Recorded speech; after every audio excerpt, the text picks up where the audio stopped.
सबसे पहले विवेक जी, मैं आपसे जानना चाहता हूं कि आखिरकार ये शाहरुख खान के बेटे को लेकर इतनी तत्परता, इतनी सक्रियता एनसीबी क्यों दिखा रही है? क्या वजह है? और हम ये भी जानते हैं कि इसके पहले जिस तरह की चीजें सामने आई हैं, जिनमें बीजेपी के कार्यकर्ता, बीजेपी के नेता एनसीबी के दफ्तर में जाते दिखे हैं, सेल्फी लेते हुए दिखे हैं आर्यन खान के साथ, इस तरह की चीजें भी सामने आई हैं। तो क्या कहती हैं ये पूरी तत्परता किस तरफ इशारा कर रही है?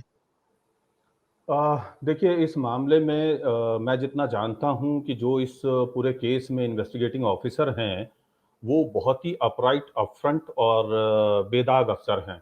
उनका आज तक का जो ट्रैक रिकॉर्ड रहा है, चाहे वो कस्टम्स में रहे या जीएसटी में रहे और अब वो एनसीबी में भी जब से वो काम कर रहे हैं, उनका बहुत ही बेदाग कार्यकाल रहा है अभी तक। ये पहला कंट्रोवर्सी ऐसी है जिसमें उनके इरादों पर संदेह व्यक्त किया जा रहा है।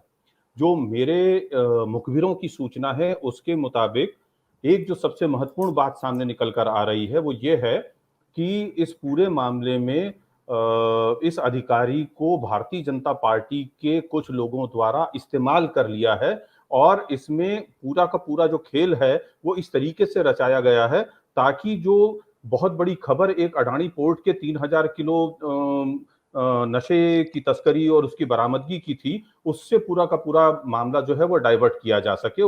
अटेंशन जो है मीडिया का हो या आम जनता का हो, वो अटेंशन जो है वो डाइवर्ट किया जा सके।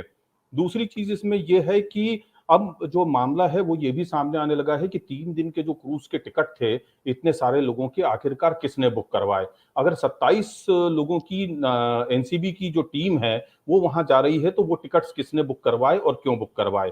और साथ में ही ये जिन लोगों को गिरफ्तारियां हुई हैं यही लोग पहले से क्यों टारगेट में थे। क्या इनके बारे में इंफॉर्मेशन देने वाले लोग कोई और थे और क्या इन लोगों की जो इंफॉर्मेशन है उसके बाद में नीरज यादव, मनीष भानुशाली और केडी गोसावी इत्यादि ने इस पूरे मामले को हाईजैक किया। जो अभी तक इन्फॉर्मर्स के जरिए सूचना आ रही है उसमें अब मनीष भानुशाली और केडी गोसावी जो हैं वो पिक्चर में आ गए हैं और ये चीज स्टैब्लिश होने लगी है कि ये भारतीय जनता पार्टी के दोनों ऐसे बंदे हैं जिनके अपने क्रिमिनल रिकॉर्ड भी हैं। इनमें से एक व्यक्ति के खिलाफ तो फ्रॉड के 4 केसेस दर्ज हैं।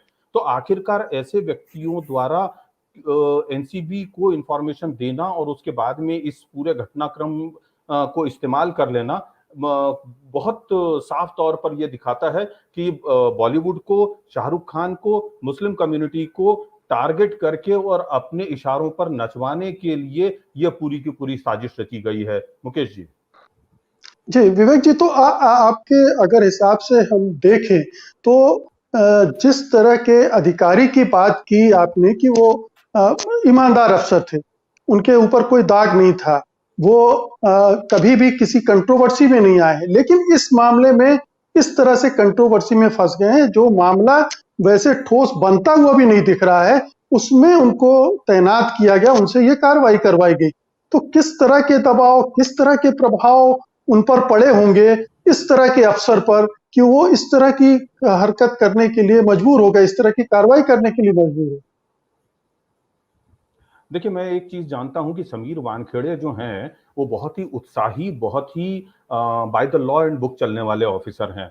मुझे अच्छी तरह याद है कि ये बहुत पहले की बात है, तब वो शायद डिप्टी कमिश्नर हुआ करते थे कस्टम्स में और किसी एक छोटे एयरपोर्ट पे उनकी तैनाती होती थी और उन दिनों आनंद शर्मा जो हैं वो शायद कांग्रेस में युवा खेल मंत्री हुआ करते थे और उस वक्त वो शायद बीमार थे और उनके लिए जो है बहुत ही खराब सी टूटी फूटी सी एक व्हील चेयर का इंतजाम हुआ था और उस समय में समीर वानखेड़े जो है वो प्रोटोकॉल ऑफिसर हुआ करते थे। तो आनंद जो हैं वो बहुत नाराज हुए उनके ऊपर और उन्होंने कहा कि आपको तमीज नहीं है कि एक सीनियर मंत्री के साथ में किसके प्रोटोकॉल क्या होते हैं और आपको कैसे काम करना चाहिए। उस वक्त भी समीर वानखेड़े इतना जूनियर ऑफिसर होने के बावजूद एकदम अपफ्रंट उनको ये जवाब दिया था कि sir the best possible in my at my airport I am providing you the facilities. क्योंकि उस वक्त ये माना जाता था कि दिल्ली में तब सिर्फ बग्गी या पालकी का इस्तेमाल जो है वो होता था और बाकी किसी एयरपोर्ट पे पालकी नहीं हुआ करती थी। तो उन्होंने कहा कि मेरे पास जो सुविधा है मैं आपको दे रहा हूँ, और उनको उसी टूटी-फूटी व्हील चेयर पर ही लेकर के वो बाहर आना की बात हुई थी।